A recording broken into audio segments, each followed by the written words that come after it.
¿Qué tal? Buenas tardes. Les damos la bienvenida a esta que va a ser la presentación del libro Psicología Social y Complejidad por el profesor Juan Soto Ramírez. Él me pidió que lo presentara como psicólogo aficionado, pero en realidad es licenciado en Psicología Social por la UAM Iztapalapa, aunque le dé un poco de pena. Tiene una maestría en la UNAM, igual en Psicología Social. Perú, ¿nos escuchas? ¿Qué otro enlace hay? Sí, se escucha. ¿Qué tal? Les damos la bienvenida a esta que va a ser la presentación del libro Psicología Social y Complejidad.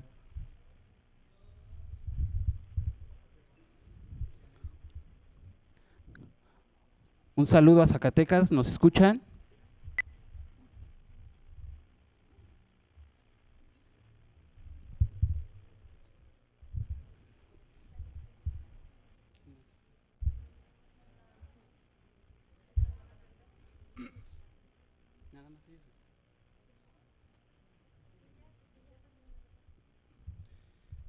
Bueno, vamos a dar comienzo a esta que va a ser la presentación del libro y le cedo la palabra al autor.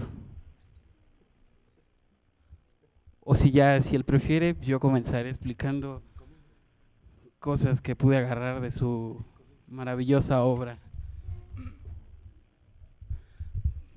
Para empezar, para mí es un gran placer presentar este libro porque en lo que llevo como alumno de Psicología Social es el primer libro que voy a acabar de leer. Y pues, no dudo que lo acabe de leer, por supuesto. En este libro Juan nos enseña un poquito a dudar del mundo en el que vivimos, dado a que la psicología cientificista solo maneja dicotomías como individuo-sociedad, objetivo-subjetivo. Este mundo simplemente habla de esas dicotomías y se olvida de lo que queda en medio, lo vago, lo impreciso, lo borroso, la incertidumbre. Volver a tomar ideas que la psicología ha dejado olvidado en el camino de su historia. Ha dejado de estudiar la mente. Muy pocos saben qué es la mente y muchos sabemos, más bien pensamos que la mente está en el cerebro. Y dígame, ¿quién la ha visto ahí? Los psicólogos.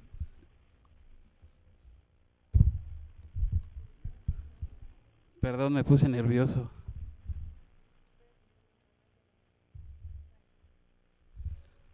Ya que respiré, seguiré. Estaba comentando acerca de la mente. Según la psicología general o individualista, que son las que están de moda y que siguen manejando la vida de la psicología social, más bien de la psicología en general, perdón, han dejado de estudiar grandes cosas que para ellos serían cosas insignificantes. Se ha puesto a estudiar más que psicología, matemáticas o estadísticas.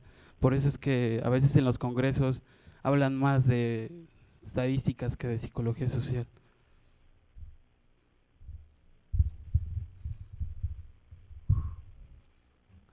Tenía un buen discurso, pero ya se me olvidó un poquito.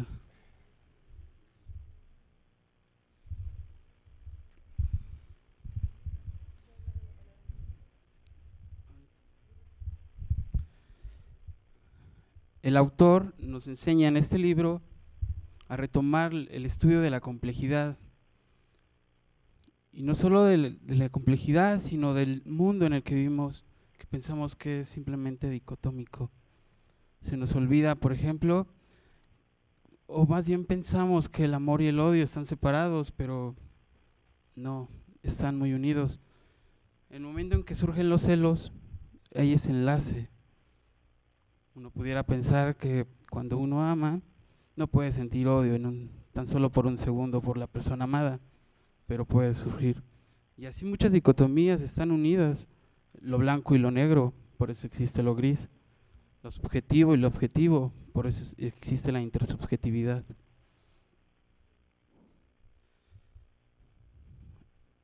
Juan en este libro menciona que la complejidad es el reconocimiento del desconocimiento del mundo. Y como ya se me olvidó mi discurso, le doy la palabra a Juan Soto.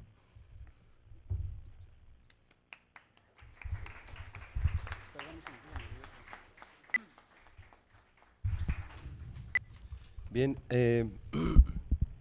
bueno, antes que nada quiero agradecer la invitación a la Semana de Psicología.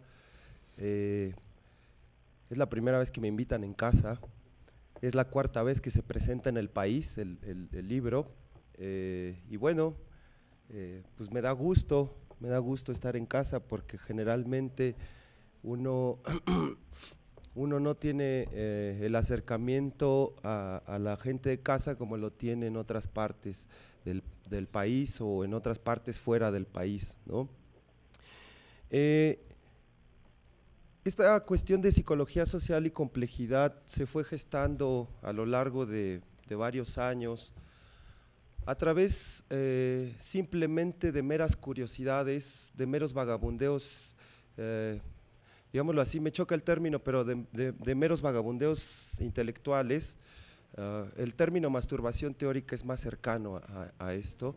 Entonces, mientras uno se va acercando cada vez más a las masturbaciones teóricas, a uno le van surgiendo cada vez más ideas, ¿no? Entonces, en este sentido, ya más o menos hace 5 años, que aquí mismo en la universidad, el profesor César Cisneros, que es no solo un colega, sino un gran amigo mío, y yo, organizamos un seminario denominado Complejidad Cognitiva, mejor conocido como el COCO, ¿no? Este seminario nutrió un espacio de reflexión con los estudiantes que se alejaba de lo académico, que se alejaba de los puntos, que se alejaba de las calificaciones y que simplemente quienes estábamos ahí estábamos por gusto. Destinábamos al principio 2 horas por la mañana y el mismo día 2 horas por la tarde. Aunque se trataba, digámoslo así, del mismo tema que era sugerido por cada uno de los que ahí participábamos, lo decidíamos en colectivo, aunque el tema era el mismo en la mañana y en la tarde, la discusión siempre variaba, ¿no? Había espíritus, lo recuerdo bien, había espíritus estudiantiles bastante inquietos que repetían la sesión en la mañana y en la tarde, por ejemplo.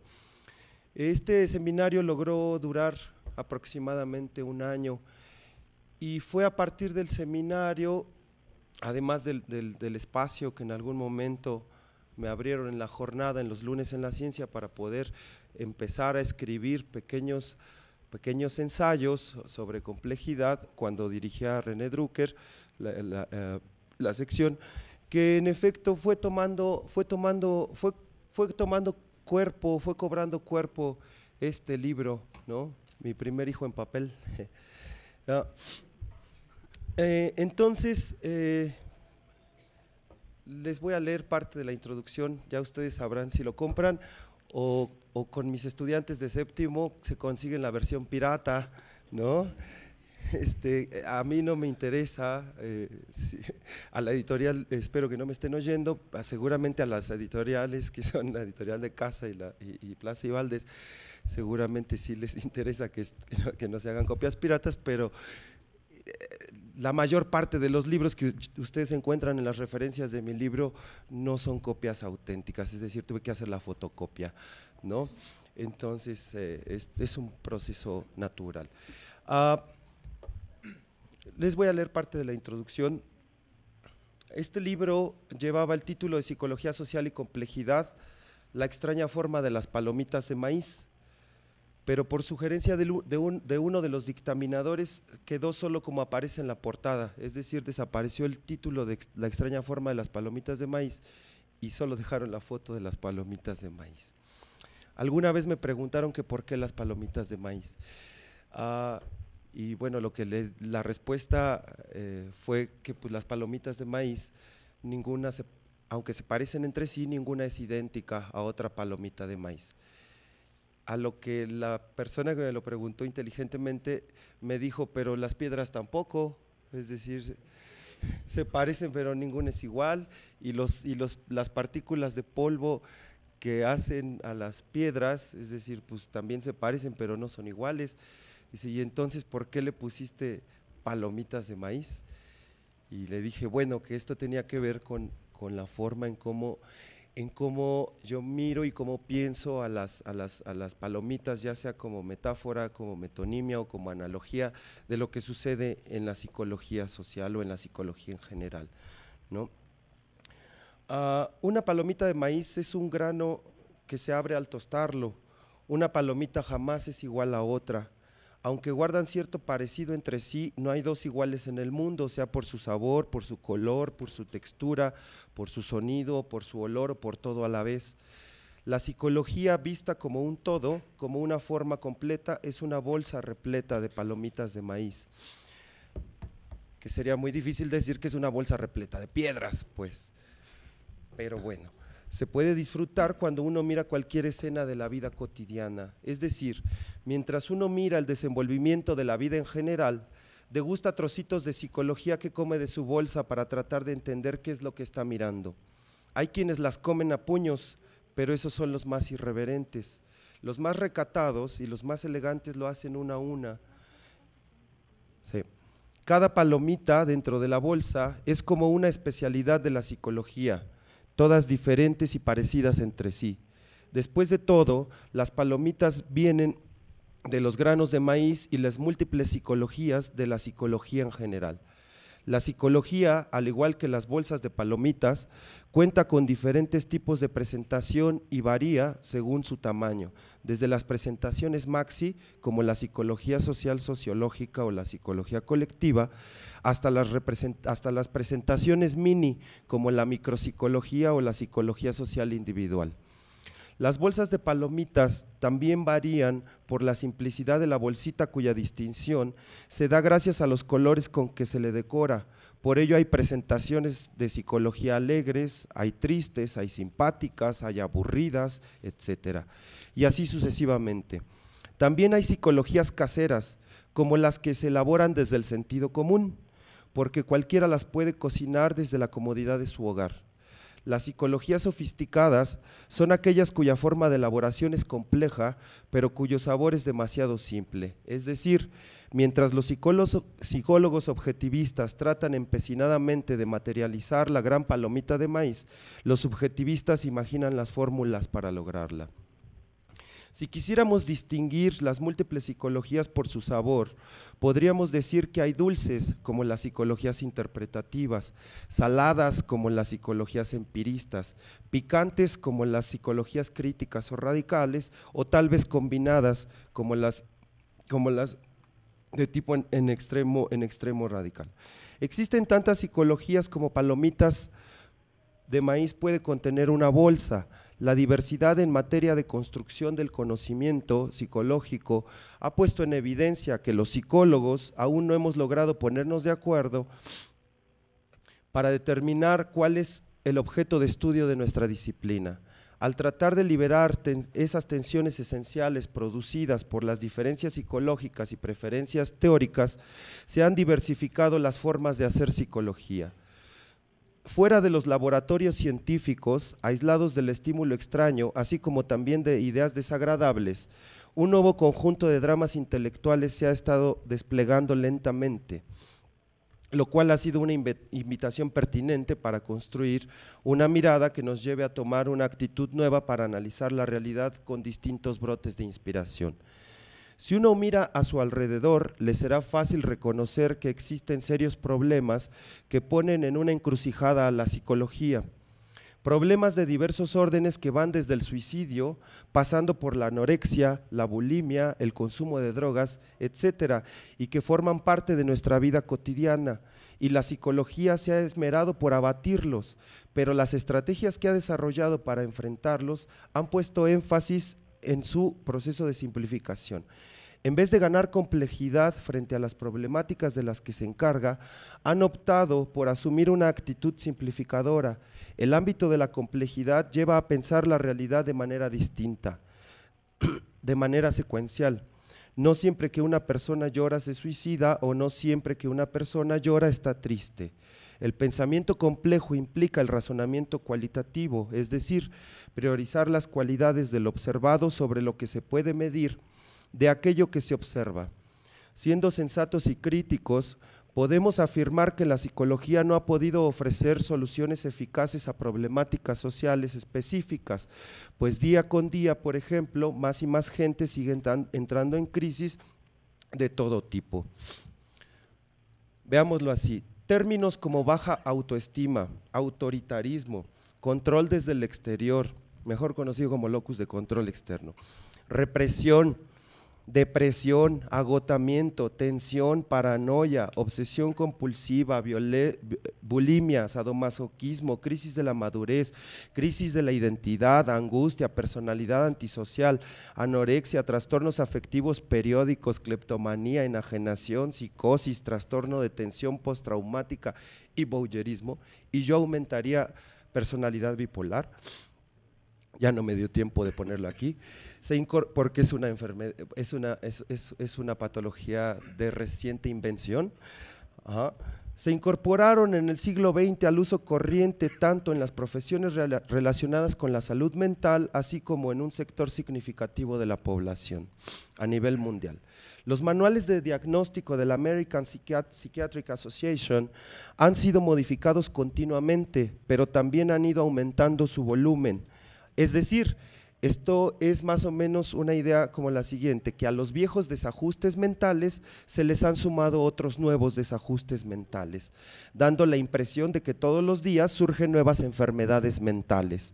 Y no es que día con día surjan nuevos desórdenes psíquicos, sino que surgen nuevos conceptos o categorías psicológicas y psiquiátricas que son el reflejo de la especialización de las denominadas ciencias mentales. Esto permite, sin saberlo, hacer visibles los vacíos conceptuales con los cuales se relacionaban las denominadas ciencias de la mente y del comportamiento. Esto porque los conceptos que maneja cualquier ciencia son borrosos por naturaleza.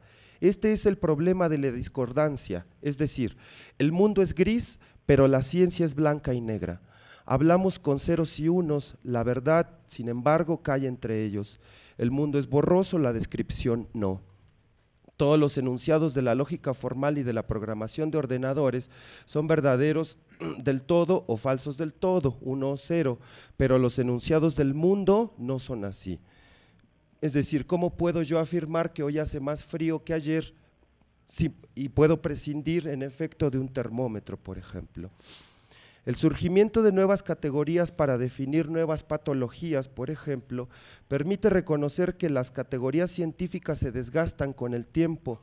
No es que a diario se vaya definiendo una mayor incapacidad, bien para expresar las emociones o bien para hacer un balance de nuestros estados internos, sino que parece que las cosas que nos suceden se alejan cada vez más de las categorías científicas o que no pueden ser explicadas por la jerga científica porque mientras el mundo cambia y sigue girando, las categorías científicas parecen quedarse inmóviles y estáticas. Si uno lo piensa en términos de las relaciones afectivas o de las relaciones entre personas o entre parejas, le va a resultar bastante sencillo pensar en esta idea, es decir, frente a la pregunta ¿qué son?, uno puede encontrar problemas para decir si son novios, si son amantes amigables, si son amigos con derechos, si son fris, etcétera, etcétera. Y no quiere decir que uno sea más patológico en el siglo XXI, sino que simplemente las viejas categorías con las que acostumbrábamos describir viejos procesos no sirven, es decir, para tratar de describir lo que está sucediendo al día de hoy.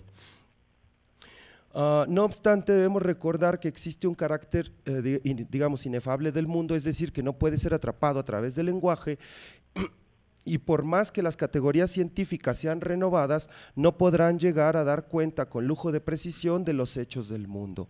Hay cosas que no pueden ser puestas en palabras, algo que a los psicólogos sociales de corte narrativo, dicho sea de paso, se les olvida con frecuencia. En este momento no hay psicología que pueda curar la incertidumbre, porque sencillamente no se trata de una enfermedad o de una patología, sino de una condición más o menos generalizada de las sociedades. Una de las tantas paradojas en psicología parece apuntar a que mientras más personas caen en las garras de las crisis personales, la psicología no puede resolver la suya propia. Después de hablar con una infinidad de psicólogos sociales, clínicos, industriales, infantiles, educativos, ambientales, etcétera, he podido darme cuenta de que detrás de su elección por algún campo específico de su especialización no hay más que gusto por el mismo, es decir, afecto, que se reviste de argumentos racionales para defender tanto el quehacer personal y profesional como el punto de vista particular. No se puede negar que el psicoanálisis ha ejercido por muchos años cierto dominio en el campo de la construcción de explicaciones psicológicas. El psicoanálisis ha influido demasiado en las personas y el sentido común, que es frecuente escuchar a los niños decir que sus madres son histéricas o que experimentan sentimientos como la depresión. La psicología clínica, por su parte, también ha hecho lo suyo. Para cualquier profesor de psicología social resulta sencillo, por ejemplo, reconocer que algunos estudiantes ingresan a la universidad con la pretensión de estudiar psicología clínica, lo cual habla de dos cosas. La primera es un desconocimiento de lo que es la psicología social y la segunda es que ese desconocimiento de lo que es la psicología social puede deberse a la amplia difusión, aceptación y dominio que ha tenido la psicología clínica frente a otras ramas de la psicología. Es muy sabido que buena cantidad de psicólogos sociales cuya fascinación por el psicoanálisis o la psicología clínica es pronunciada, los lleva por diferentes rumbos exóticos. Terminan por montar consultorios o realizar posgrados de supuesta formación terapéutica, por ejemplo. Para muchos, la psicología social es solo un pretexto o un motivo para acercarse a las facetas exóticas de la psicología. Ahora bien, la supremacía de los métodos cuantitativos y experimentales sobre los métodos cualitativos en psicología ha logrado difundir e inculcar en muchos estudiantes y profesionales una extraña fascinación por el pensamiento lineal y la lógica bivalente. Podemos hablar de una actitud cuantificadora en psicología. El éxito de los métodos cuantitativos frente a los métodos cualitativos de alguna forma ha limitado la expansión de la psicología hacia otros campos de investigación, pues también es común encontrar que las tesis para obtener los diferentes grados en el mundo académico, y me estoy refiriendo a los de los estudiantes, versan sobre los viejos problemas de la psicología. A ver si se ubican. Y no es personal, es para hacer un ejercicio de reflexión colectiva. Temas tales como la violencia familiar, la prostitución, la depresión, la neurosis, la satisfacción marital, los niños de la calle, etcétera, el consumo de drogas, ya he mencionado varios, son recurrentes en las tesis. Es difícil encontrar estudiantes que curoseen por temas que se apartan de los ámbitos tradicionales de indagación psicológica.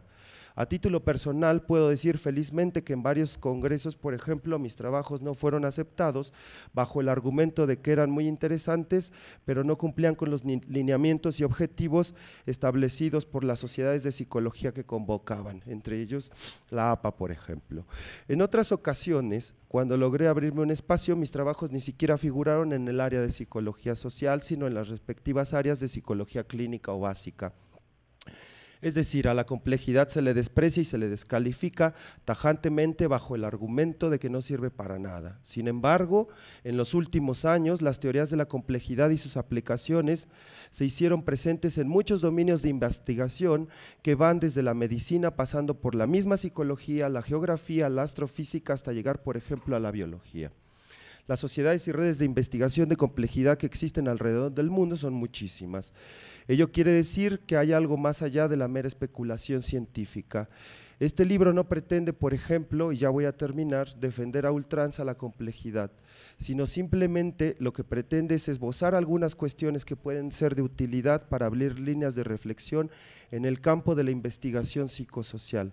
En realidad, la pretensión central de este texto es mostrar solo una forma diferente de pensar la realidad sin perder el espíritu crítico en la reflexión. Muchas gracias.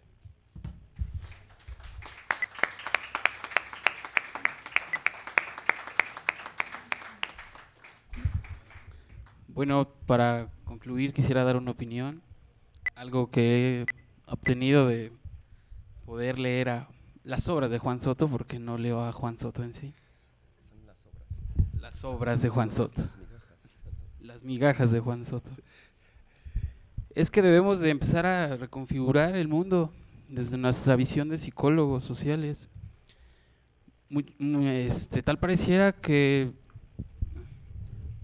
tal pareciera, perdón, que los psicólogos generales, sociales, lo que sean, solo estudian las cosas feas o lo que ya se estudió.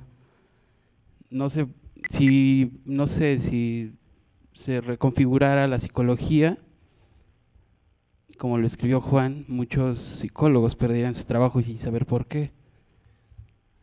A la psicología, en su historia, era la historia de la mente, del espíritu, del alma, y ya muchos solo estudian la conducta y quieren medir todo.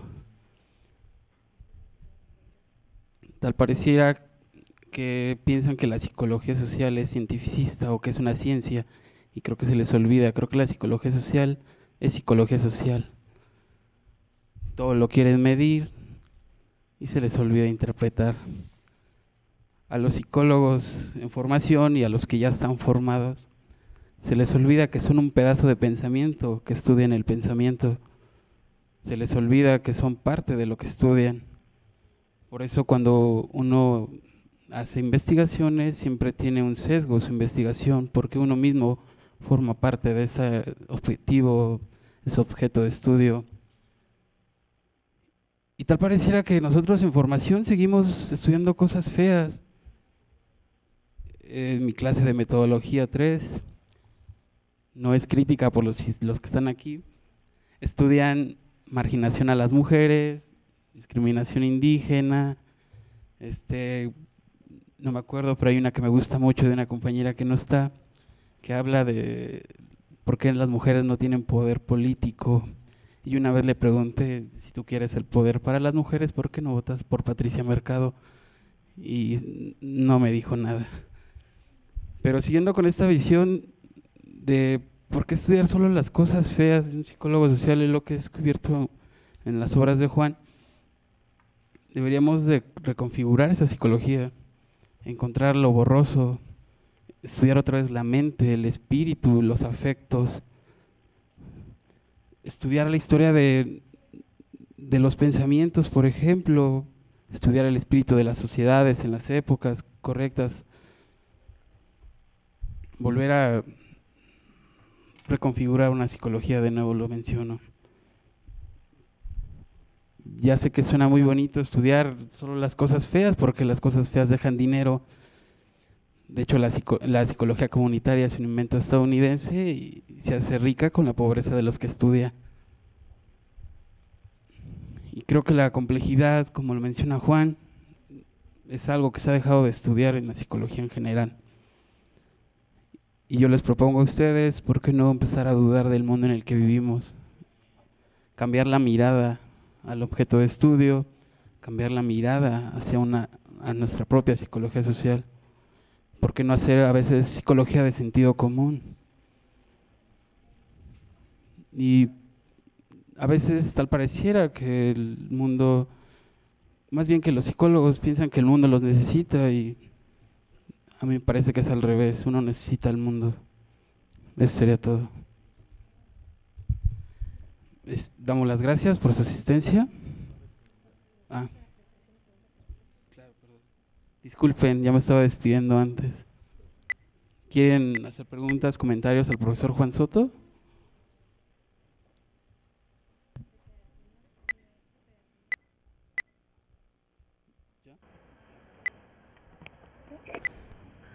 Perú, ¿nos escuchan? Tenemos una pregunta de Perú. Perú. Tenemos Adelante, una adelante.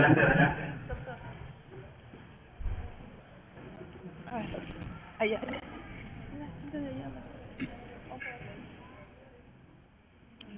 Sí, quisiera hacer más que una pregunta, un comentario, y de repente alguna pregunta se deriva alguna pregunta, ¿no? Claro. En el mundo, en los planteamientos actuales para el análisis de los distintos problemas, se acostumbra a emplear el paradigma de la complejidad planteado por Egan Morin. En este planteamiento, Egan Morin, en este famoso libro, Los 7 saberes necesarios para la educación del futuro, Un tema central es la incertidumbre y el otro tema es son las ilusiones intelectuales. Entonces son dos criterios que emplea para estudiar la ciencia y su perspectiva. Entonces, cuando aborda el tema de la complejidad, dice hay que tener en cuenta tres aspectos.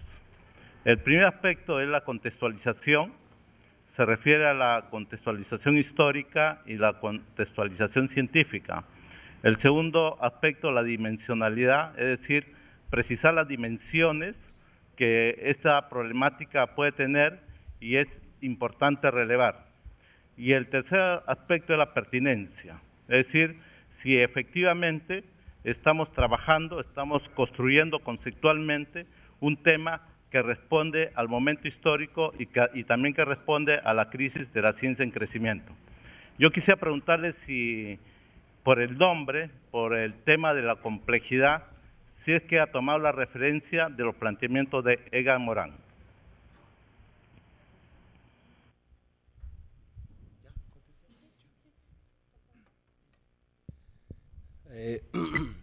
Ya se fue de la pantalla, pero espero que siga en la sala.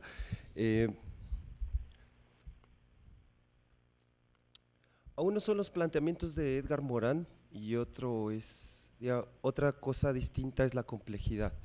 Es decir, una cosa son los seguidores de Edgar Morin y otra cosa es la complejidad. En este camino lo que ha sucedido es algo bastante interesante porque parece ser que ahora todos se autocatalogan intérpretes verdaderos de Edgar Morin.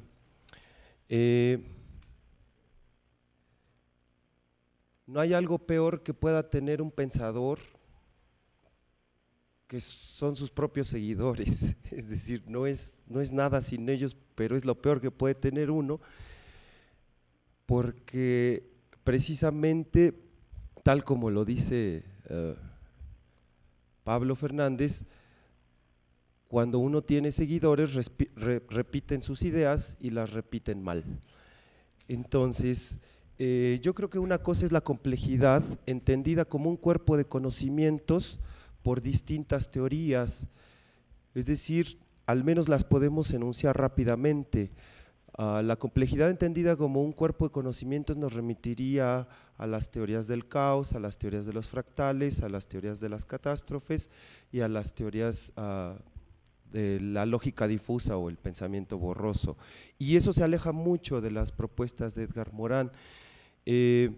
No es que uno esté en desacuerdo con ciertos planteamientos, pero parece ser que a la luz de los desarrollos contemporáneos hay que tomar una debida distancia, sobre todo porque las aplicaciones de esto distan mucho del buen espíritu de Edgar. Quiero decir en efecto que la complejidad no solo remite a una cuestión de cuerpos de conocimiento, sino a niveles de construcción del conocimiento en las ciencias sociales. Remiten a una ontología particular, a una epistemología y a una metodología. Y obviamente no se trata de una ontología que se desprenda precisamente del positivismo, no se trata de metodologías que se desprendan precisamente de las perspectivas empíricas o de las concepciones empiricistas de la realidad. Tampoco se trata de epistemologías que están muy cercanas a ninguna suerte de teoría crítica, por ejemplo. La complejidad implica no solo diversos cuerpos de conocimientos, sino implica la reformulación de una ontología, una epistemología y una metodología que apunta en múltiples direcciones. Las disputas al interior del pensamiento complejo son bastante interesantes porque hay quienes insisten en matematizar todo, es decir, en llevarlo, por ejemplo, a los dominios de la cognición híbrida. Y hay otros que obviamente dicen, bueno, la mente no se puede computar y como no se puede computar, entonces la discusión sobre la complejidad se plantea desde otro punto de vista, en términos de la relación de la mente con el cerebro, el entorno, etcétera, etcétera. Entonces hay mucho que discutir todavía en materia de complejidad y creo yo que las propuestas de Edgar Morin son unas que se suman a un conjunto de propuestas sobre cómo pensar complejamente la realidad. Sonora, ¿tienen preguntas?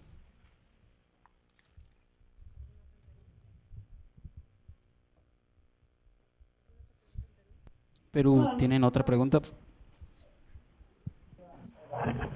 Sí, tenemos más preguntas. Adelante, por favor. A ver.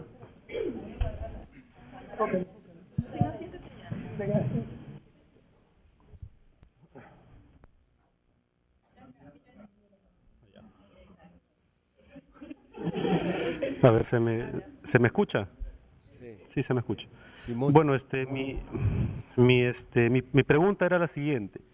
Luego de escuchar la disertación, hay algo que me preocupa, ¿no? La psicología siempre se ha pegado a lo que se conoce como la tendencia dominante. O sea, siempre ha seguido una especie de fidelidad de la tendencia dominante, y en ese sentido tal vez ha frustrado su deseo de poder ganarse un espacio propio, porque siempre está copiando otros moldes que tal vez no le sean pues los más eficaces. Esto, hasta cierto punto, se ha convertido en una especie de exclusivismo, o sea, la tendencia dominante en psicología se ha vuelto exclusivista. Y como reacción a ese exclusivismo, se han generado otras corrientes distintas a la dominante, pero que también se han vuelto exclusivistas.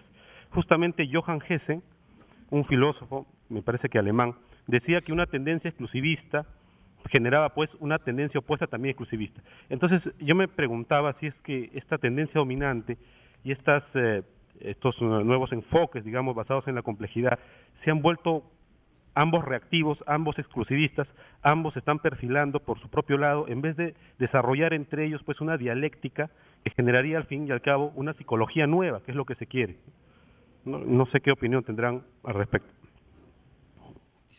Si quieren hacer todas las preguntas de una vez, si hay más, ahí mismo.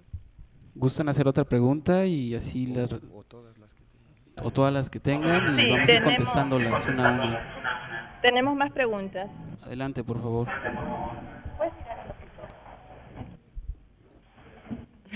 Un poco raro ya. Bueno. Ante todo, buenas noches.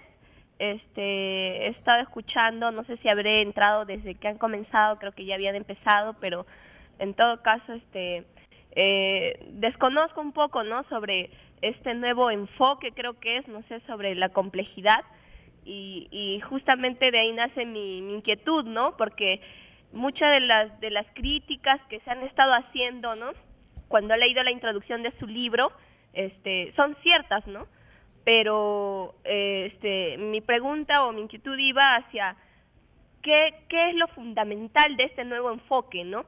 Si es que lo es, y ¿cuál sería desde su perspectiva el objeto de estudio de la psicología, a diferencia de todos los diferentes enfoques, ¿no?, conductista, psicoanalítico, etcétera?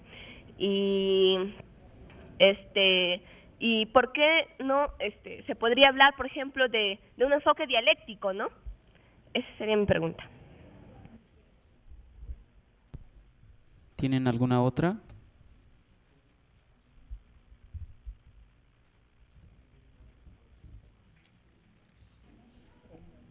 Ya, buenas noches. Buenas noches. La última respuesta que le dio acá al colega Osvaldo Orellana en relación a la composición que para usted significa la teoría de la complejidad, habló acerca de fractales, lógica difusa y etcétera, como cuerpo de conocimiento, ¿no es cierto? Sí. Sin embargo, la inquietud no es solamente un cuerpo de conocimiento, sino que también la realidad de por sí es compleja, lo que significa que hay un mundo más allá de solamente aquel que se va construyendo. Entonces, en esa perspectiva, me parece que la afirmación que usted hace, de alguna manera se ubica en una especie de sustancialismo, solamente como una observación, quizás para poder seguir conversando al respecto de este tema. Y por último, señalar además que en el campo de la psicología, me parece interesante la propuesta que hace de buscar nuevos temas, ¿no?, nuevas temáticas, nuevas perspectivas. Pero eso implica también no romper con aquello que Lakatos señalaba. O sea, si se quiere, o como el propio Kuhn, si se quiere desarrollar un cuerpo de conocimientos, efectivamente se requiere de líneas de investigación, se requiere de paradigmas. Y desde mi punto de vista, la teoría de la complejidad resulta siendo un paradigma emergente. Gracias. Gracias.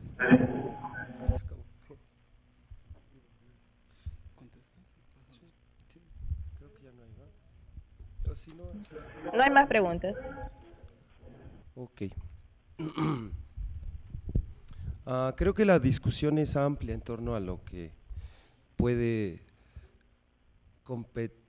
en lo que puede llevarse a los dominios de la complejidad.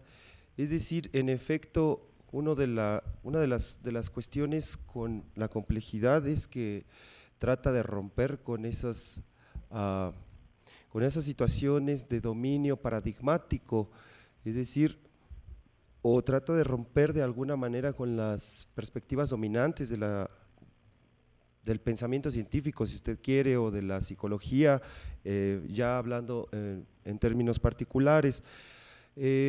Yo no diría en ningún momento que ninguna psicología es exclusivista, pues el pensamiento es de todos, es decir, el pensamiento no le pertenece a nadie, y lo digo radicalmente.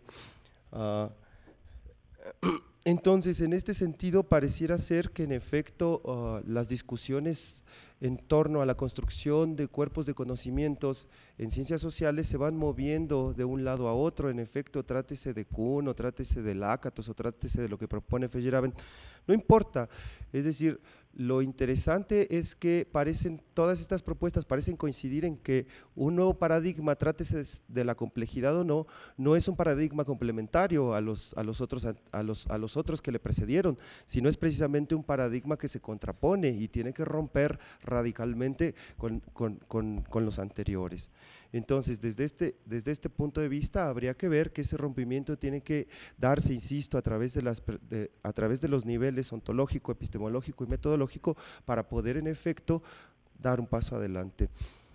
Creo yo que el problema no es estar generando nuevos objetos de conocimiento, es decir, porque entonces ahí sí la propuesta se deviene sustancialista, es decir, la mayor parte de los objetos de la psicología ya están ahí, es decir, y uno puede pensar en la mente, o puede pensar en el propio pensamiento, o puede pensar en los procesos mentales, y así sucesivamente. Pero sí hay una insistencia sobre un viejo problema, y esto nos remite a la historia de la misma psicología. Es decir, si uno entiende que en efecto la psicología, para poder, digámoslo así, adquirir su carácter científico, tuvo que desprenderse de la filosofía y tuvo que decir que en efecto eso que estudiaba se podía llevar al laboratorio, es decir, se podía medir, etcétera, etcétera. Y si uno puede entender que esto sucedió más o menos a finales del siglo XIX, entonces puede entender por qué la psicología abandonó la mente, el tema de la mente, por ejemplo. Y uno también puede entender por qué, es decir, sobre la mente todos hablamos, pero pocos podemos ponernos a reflexionar sin confundir a la mente con el cerebro, por ejemplo. Entonces, si uno piensa que en efecto la mente es algo distinto del cerebro, si uno piensa que la mente, por ejemplo, es algo que está entre nosotros y no dentro de nosotros, es decir, ahí ya hay un cambio radical en la concepción de la mente, ¿sí? Y ya no es algo que se encuentra en la cabeza, sino es algo que está entre las personas, es decir, que es algo que está afuera. Y precisamente muchos de los intentos por entender a la mente hacían hincapié en ir adentro, es decir, en pensar a la mente como si estuviese dentro del cuerpo. Una de las propuestas es que hay que en efecto salirse de los cuerpos para empezar a entender, por ejemplo, los procesos mentales como procesos colectivos, es decir, empezar a entender, por ejemplo, el lenguaje como una forma de la expresión del pensamiento de las sociedades. Y no solo el lenguaje, es decir, todos los fenómenos del lenguaje que se desprenden de ello. Ahora, si nosotros pensamos que solo, es decir, que la realidad solo puede ser capturada por el lenguaje, pues también nos lleva a un gran problema, es decir, porque hay muchas cosas que suceden en nuestras vidas, que suceden en la realidad, pero que no se les pueden poner palabras, es decir, porque tal y como se podría pensar, no todos los fenómenos de la realidad pueden ser agotados a través del lenguaje. Entonces, en efecto, si nosotros comenzamos a pensar a la mente como un proceso colectivo, es decir, o como un producto colectivo si se quiere, y no como algo que está dentro de las personas, entonces uno está trabajando con un viejo objeto de la psicología, pero con un nuevo enfoque. Y entonces parece ser que hay varias salidas, es decir, yo creo que no hay que buscar mucho en los nuevos objetos, ni hay que andar inventándose cosas, es decir, creo que ya más bien están ahí. Yo siempre he sostenido que los psicólogos sociales o los científicos sociales siempre llegamos tarde a las fiestas porque llegamos a estudiar los fenómenos cuando ya tienen 30 o 50 o 100 años de existencia, ¿no?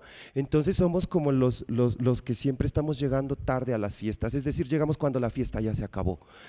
Y entonces, en este sentido, nuestras explicaciones no se tornan vigentes. ¿Por qué? Pues porque precisamente lo que planteo yo es que en la psicología social se ha perdido una suerte de sensibilidad que permite estar alerta, por ejemplo, de nuevos procesos. Para poner solo un ejemplo, es decir, todo lo que ocurre en el ciberespacio, a través de las interacciones, no sé, a través de la forma en cómo se conocen las personas, todo lo que tiene que ver con el cibersexo. Todavía hace algunos años se reían de mí cuando yo hablaba de cibersexo en público, porque decían, pues eso nada más son chaquetitas a distancia, ¿no? Entonces, bueno, para que se entienda, masturbación a distancia, ¿no? Masturbación coordinada. Es decir, pero en efecto, digo, ahora me maravilla mirar los kits que se venden, es decir, para ponerse en el cuerpo, para decir que eso pues no era nada más una fantasía propia, ¿no?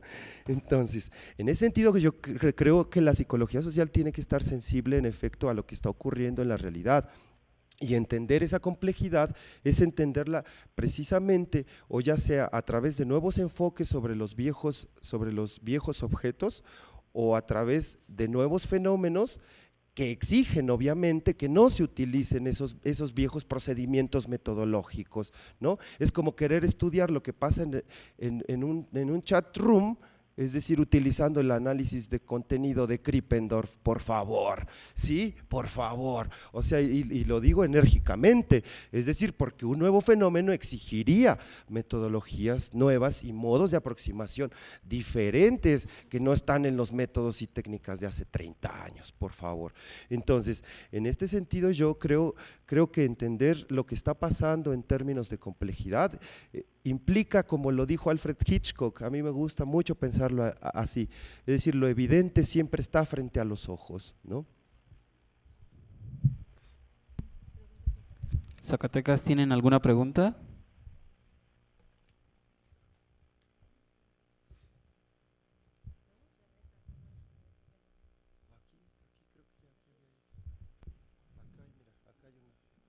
Bueno, vamos a pasar a las preguntas aquí en la sala Cucacali.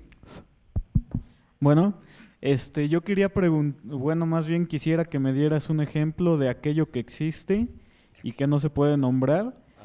Y aparte, en la pregunta de si la complejidad, no sé los autores más representativos de este género, de esta tendencia psicológica, tienen influencia de filosofías orientales.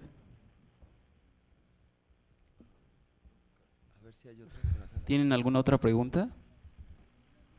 Anímense, está de moda la complejidad.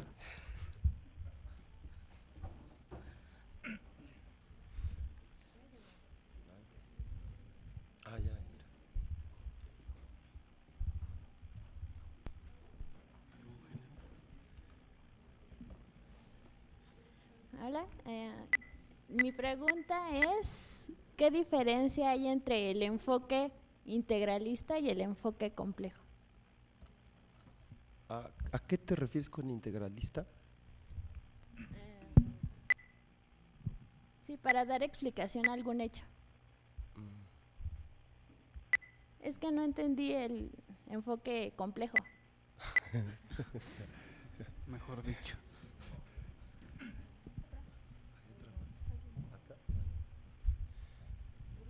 Bueno, tu pregunta es muy inteligente, pero muy tramposa.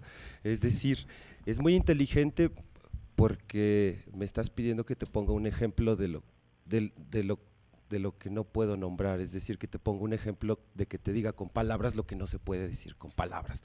Es decir, pero lo voy a tratar de decir con imágenes. Es decir, y este ejemplo me gusta mucho, el ejemplo algunos ya lo conocen, es el ejemplo del hueco en el estómago. Ajá. Es decir, ¿qué quiero yo decir cuando digo que tengo un hueco en el estómago? Ya de entrada es algo muy complejo, independientemente del significado cultural de lo que esto pueda tener, es decir, que puede ser tengo hambre, ¿sí? O no me has llevado a desayunar, ¿sí? O son las 7 y sigues hablando de complejidad y ni siquiera me has invitado a comer. ¿Sí me explico? Es decir, puede suceder, nos vamos a olvidar un poquito del significado cultural y yo te invito a que reflexionemos en un ámbito fenomenológico, es decir, para que se pueda captar la complejidad de esto. Es decir, ¿qué quiero decir yo cuando digo que siento que no siento algo? Púchala. ¿Sí me explico? Es decir que siento un hueco en el estómago es como como si me estoy volviendo sensible a una ausencia. ¿Sí me explico? A algo que no está ahí, pero que yo digo que lo estoy sintiendo. ¿Sí me explico? No te lo puedo poner con palabras, es decir, seguramente tú has sentido algún hueco en el estómago porque el dispositivo cultural te lo permite, es decir, nos permite hablar de hormigueo en las manos o en los pies, nos permite hablar de huecos en el estómago o de mariposas en el estómago, ¿sí? Así como nos permite hablar de ideas que caminan hacia nuestro cerebro o de ideas que se encienden en nuestra cabeza cuando se nos ocurre algo inteligente, ¿sí? Es decir, pero en efecto, si uno emprende la literalidad del lenguaje, pues uno no va a avanzar demasiado, es decir, porque ni en la cabeza se prenden focos, ¿sí me explico? Ni en el estómago se sienten mariposas cuando uno, pues no sé, se enamora, y tampoco se sienten huecos cuando falta un sándwich y un refresco, ¿sí me explico? Hay que entender que estas aproximaciones están dadas a nivel metafórico, es decir, pero porque nos conectan con la cuestión del pensamiento colectivo. De otra manera, sería difícil que, por ejemplo, nosotros hubiésemos desarrollado los sentimientos que hemos desarrollado. Nosotros podemos hablar de determinados sentimientos porque culturalmente así se ha permitido y se ha construido como proceso colectivo, es decir, los sentimientos no son esas cosas que sentimos dentro, sino son esas cosas que decimos que sentimos dentro cuando estamos dentro de la cultura, ¿sí? Entonces, en este sentido, ahí va un ejemplo. Bueno, quiero decir que la complejidad no es un género, tampoco es, o sea, no es un género musical, tampoco es algo como el transgénero, es decir, no es ¿no? O sea, hasta donde yo sé uno conserva sus funciones biológicas, tampoco es una moda, ¿no? Es decir, es otra faceta de la expresión del sentimiento del pensamiento, también yo diría del sentimiento. Es decir, no me quedó muy claro la cuestión del integralismo, pero lo que se plantea en la complejidad es en efecto una renuncia, por ejemplo, a las perspectivas bivalentes de la realidad. Voy a poner el ejemplo que es muy claro en las tendencias estructuralistas y las tendencias postestructuralistas, por ejemplo, de las ciencias, ¿no? Es decir, las versiones estructuralistas y postestructuralistas de las ciencias terminan por escindir todo, por ejemplo, en bueno o malo, en positivo o negativo, en democracia, dictadura, ¿sí? Ya para ir analizando un poco más términos que sean más comunes, en mente-cuerpo, por ejemplo, ¿no? Y así sucesivamente. Entonces, desde una perspectiva compleja, estas contraposiciones, es decir, estas cuestiones que incluso preguntaban hace rato, que tenían que ver con una dialéctica, en realidad no son contraposiciones, sino son parte de un mismo continuo y son parte de una misma cosa que se complementa es decir, que se complementa por estas dos cosas que estarían en efecto separadas solo analíticamente. Ajá. Es decir, en efecto, la tristeza y la alegría, yo quiero suponer que todavía son cosas distintas, pero si tú piensas en la melancolía o piensas en la nostalgia, vas a tener que pensar, y solo a nivel de imágenes, es decir, en que la melancolía no es ni la tristeza absoluta, pero tampoco es la alegría absoluta, ¿sí me explico? Es decir, es como lo intermedio, es como la intermediedad, ¿sí?, de un continuo, pues, pero ahí puedes encontrar múltiples elementos, es decir, y estas perspectivas que en efecto dividían a la realidad en dos, por ejemplo, hablaban de dictaduras y democracias, es decir, porque nunca se encontraron con conceptos como dictablandas, que no son conceptos que inventé yo, sino que acuñaron, digamos, los analistas políticos, es decir, fíjense, ustedes que toman psicología política, y me va a gustar ponerles el ejemplo, sus profesores de psicología política les hablan de democracia y se ponen a estudiar la democracia, pero en el momento en que evalúan, en el momento en que pasan lista, en el momento en que bajan puntos, entonces son bien dictatoriales. ¿Sí me explico? Es decir, entonces, en este sentido, uno puede entender que en efecto en el seno de la unidad está la contradicción. ¿Sí? Y la pregunta o el reto es, ¿puede haber no contradicción? ¿Quién sabe? Uno de los retos del pensamiento complejo es desvelar las paradojas que se despliegan en nuestro haber cotidiano. Ajá.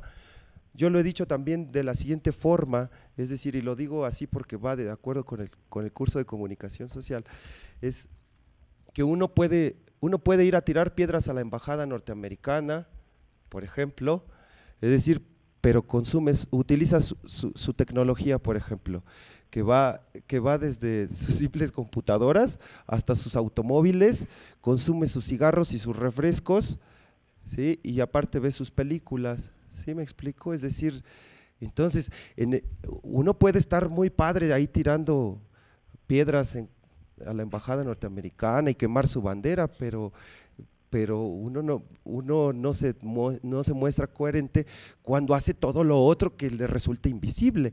Entonces, en este sentido, parece ser que el entendimiento complejo de los fenómenos sociales, tal como somos psicólogos sociales, pues nos implica entender que en el seno de la unidad existen contradicciones y que digamos, eso que desde las perspectivas estructuralistas o postestructuralistas se pensaban como meras contradicciones, bajo la perspectiva compleja, no son más que elementos que se complementan a sí mismos. Ajá. ¿Tienen alguna pregunta? Adelante.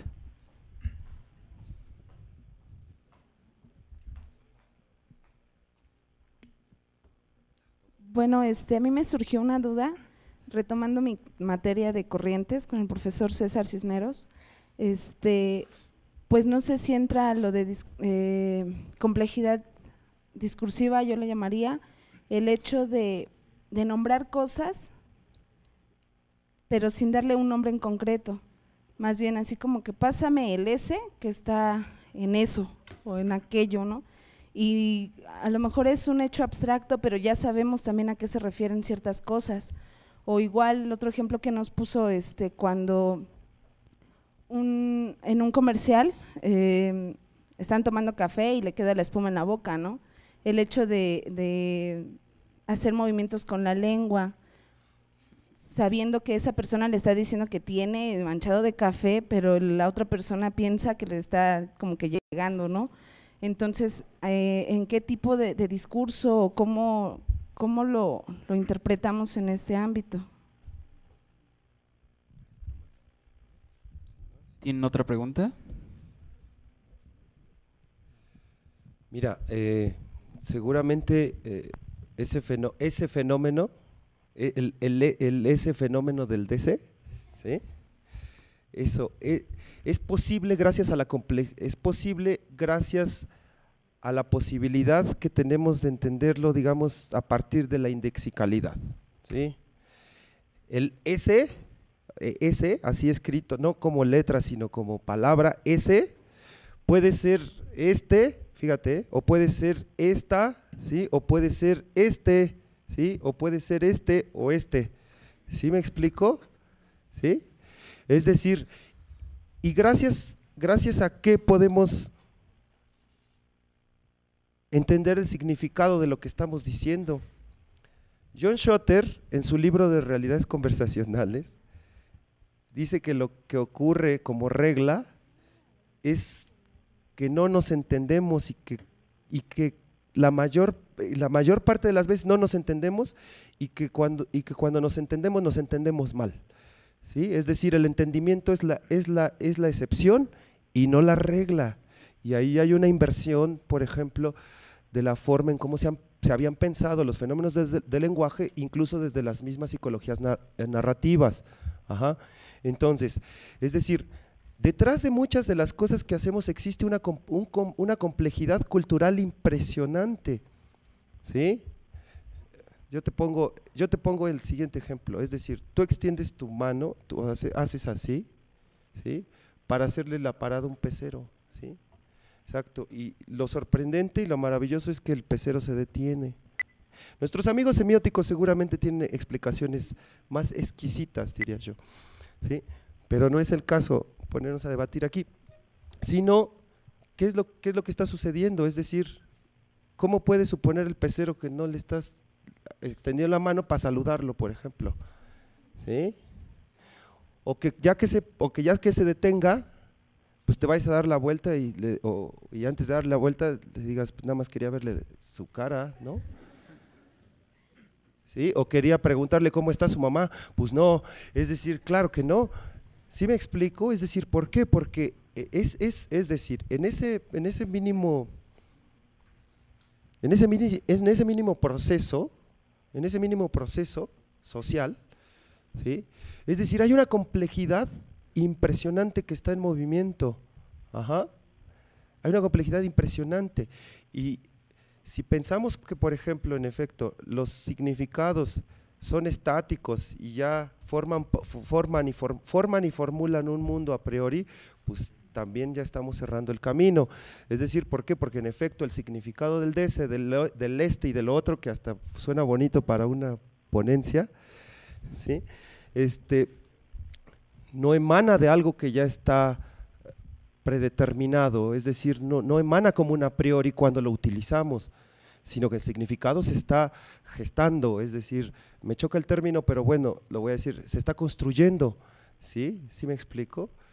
Entonces, en este sentido, digámoslo así, mirar el complejo cultural es mirar en efecto desde el chocolate, aquí en los labios, o de mirar eso, es decir, eso, y fíjate, ahora eso no es lo que está frente de mí, sino es el ejemplo que nos pusiste, por ejemplo, para empezar tu intervención, ¿no?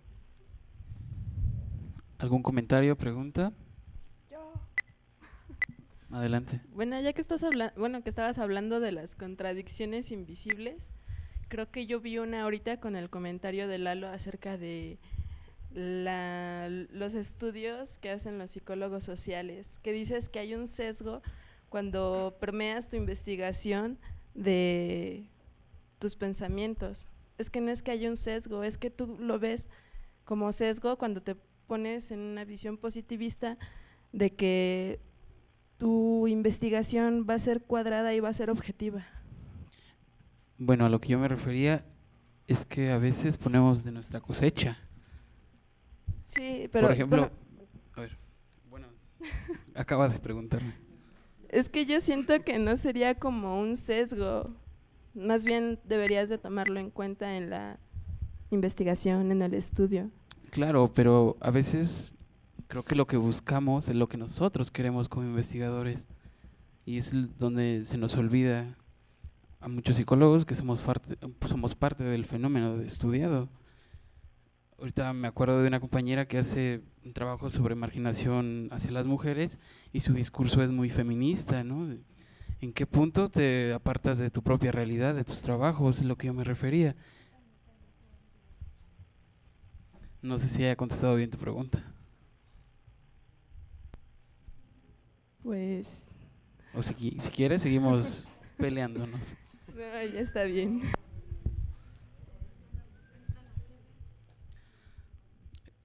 ¿Tienen algún otro comentario? ¿Alguna pregunta? Perú, ¿tienen preguntas? Una pregunta. Adelante. Bueno, usted me dijo que, le habla el profesor Osvaldo Orellana. Usted me dijo que no había tomado como referencia a Edgar Morin cuando asume el término complejidad. Históricamente, de acuerdo a lo que he revisado, Edgar Morin fue uno de los primeros que plantea el tema de la complejidad y posteriormente ya hablan del paradigma de la complejidad. Pero bueno, ese es tema de otro debate.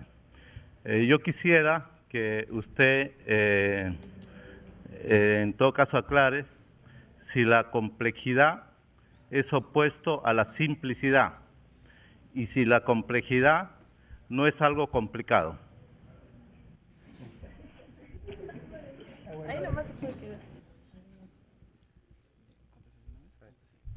Bueno, mire,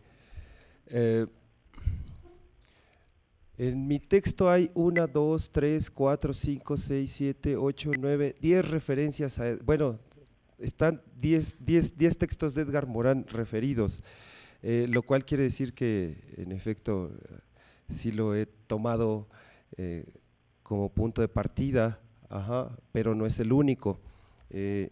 Siguiente, desde la perspectiva de Edgar Morin, la complejidad es diferente de lo complicado y se contrapone el pensamiento complejo se contrapone al pensamiento simplificador. Eso lo explica perfectamente en el libro de Introducción al Pensamiento Complejo, cuando propone los principios dialógico, de recursividad organizacional y el principio hologramático.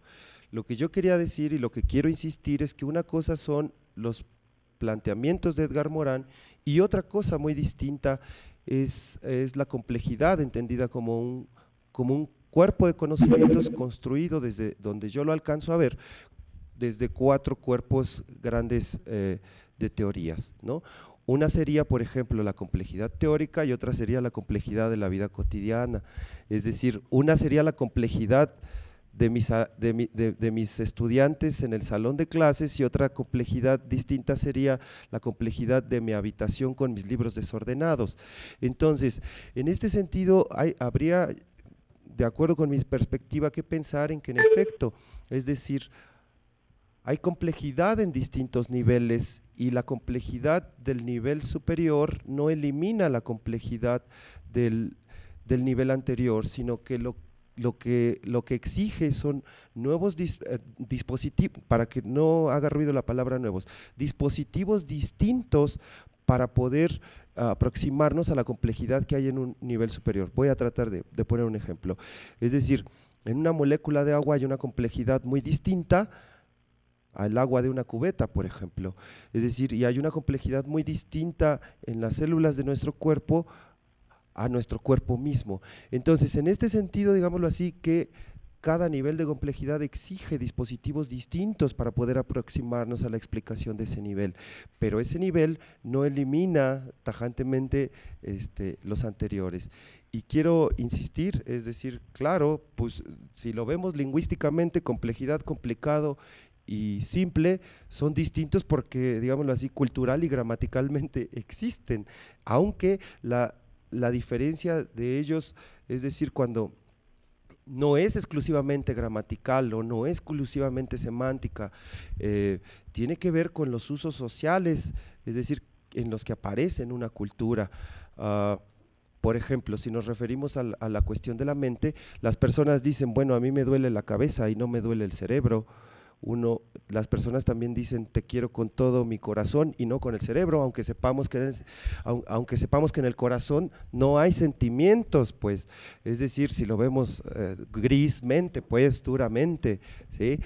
Es simplemente que en efecto, si nosotros abrimos el corazón no vamos a encontrar ninguna clase de sentimiento y bueno, creo que en el cerebro tampoco, pero uno dice te quiero con todo mi corazón, aquí te doy mi corazón completo y te llevaste mi corazón, aunque uno sepa que eso no, es decir, no hay sentimientos allá adentro, ¿no? Entonces, en este sentido, digámoslo así, poner una definición explícita de complejidad, una definición explícita de complicado o de simple, en efecto, que me parece que forman una buena triada a nivel semiótico. Es decir, creo yo que incluso sería un error en términos de definir y de decir aquí aquí se termina lo complejo y aquí ya no es complejo. Es decir, que eso también a su vez sería contradictorio, ¿no? ¿Tienen algún otro comentario? ¿Preguntan, Perú?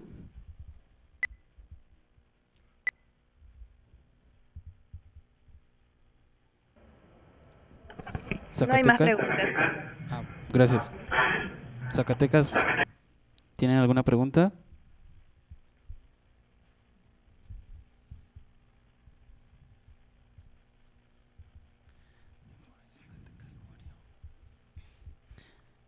¿En la sala tenemos alguna otra pregunta, comentario? Bueno, demos paso al agradecimiento y a la despedida. En primer término, agradecemos al profesor Juan Soto por su asistencia en esta conferencia, al cual le pido un gran aplauso.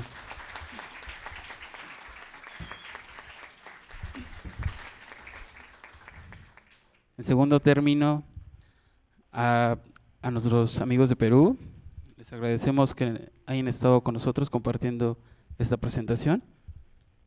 No sé si tengan algún comentario final. ¿Y el reloj tampoco? ¿Zacatecas tienen algún comentario final? Acá, Universidad de San Marcos. Perú. Adelante. Sí.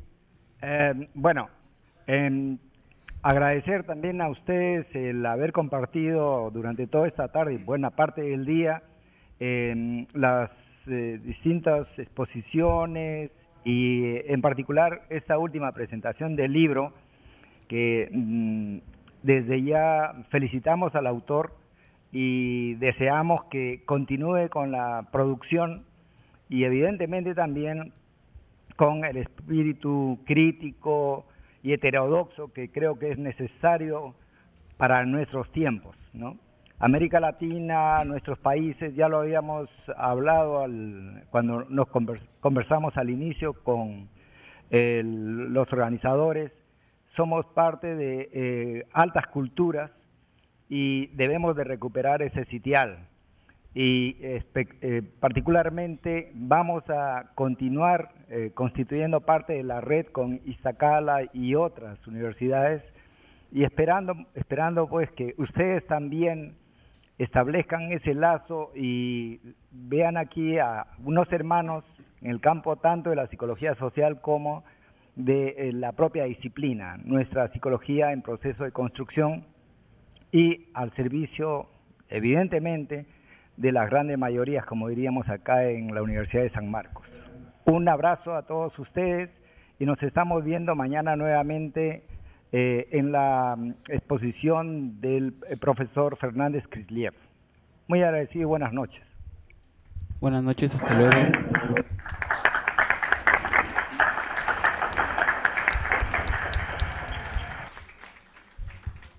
Zacatecas, ¿nos escuchan todavía?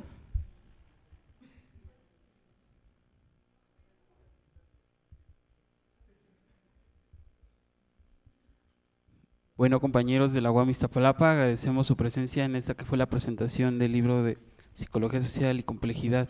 Esperamos que nos acompañen el día de mañana con las demás conferencias.